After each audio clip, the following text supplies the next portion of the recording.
नमस्ते।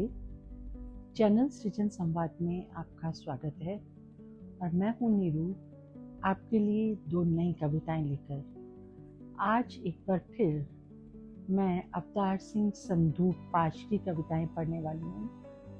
पाश एक क्रांतिकारी कवि थे। 15 वर्ष की उम्र में ही वे कम्युनिस्ट आंदोलन से प्रभावित हो गए थे और तभी से उन्होंने कविता लिखना शुरू कर दिया था।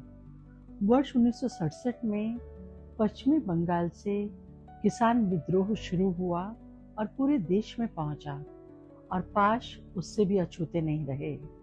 वर्ष 1969 यानी 1969 में उन्हें एक झूठे मुकदमे में फंसाकर जेल भेज दिया गया, लेकिन जेल भेजने से पहले उन्हें अनेक शारीरिक यंत्रणाएं दी गई, परंतु पाश की आत्मा और विचार शरीर से कहीं मजबूत थे और ये यंत्रणाएं उनके विचारों को समाप्त नहीं कर पाई। तो उन्होंने जेल में भी कविताएं लिखना जारी रखा। तो आज मैं उनकी जेल से लिखी हुई एक कविता आसमान का टुकड़ा पढ़ने जा रही हूँ। तो पढ़ती हूँ कविता आसमान का टुकड़ा। छोटी सी कविता है। मेरी तो जान है आसमान का वह टुकड़ा जो रोशनदान में से झांक पड़ता है, सख्त दीवारों और सीखचों का भी लिहाज नहीं करता।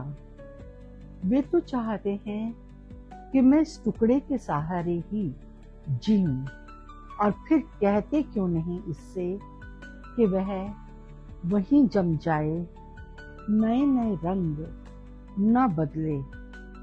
देखो यह टुकड़ा हर पल रंगत बदलता है, इसके हर रंग के साथ लगा है ऋतुओं का सौंदर्य।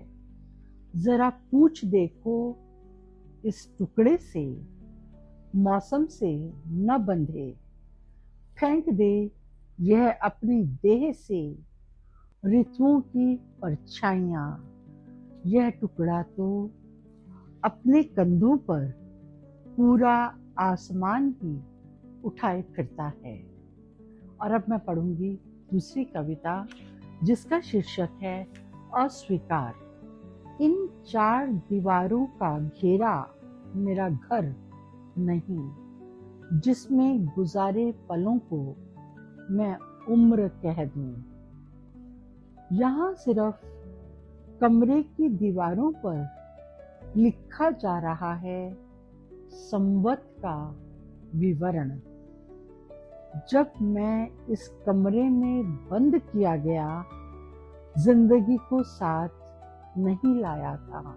ये कविता भी उनकी जेल से ही लिखी हुई है। जब मैं इस कमरे में बंद किया गया, जिंदगी को साथ नहीं लाया था।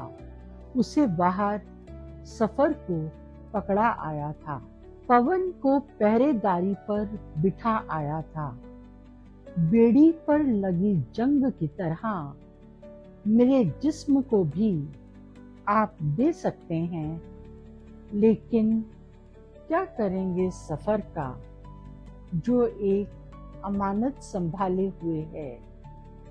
पवन का क्या करेंगे जिसे कहीं हिसाब देना है और उस कमरे के मलबे पर बनना है। धन्यवाद।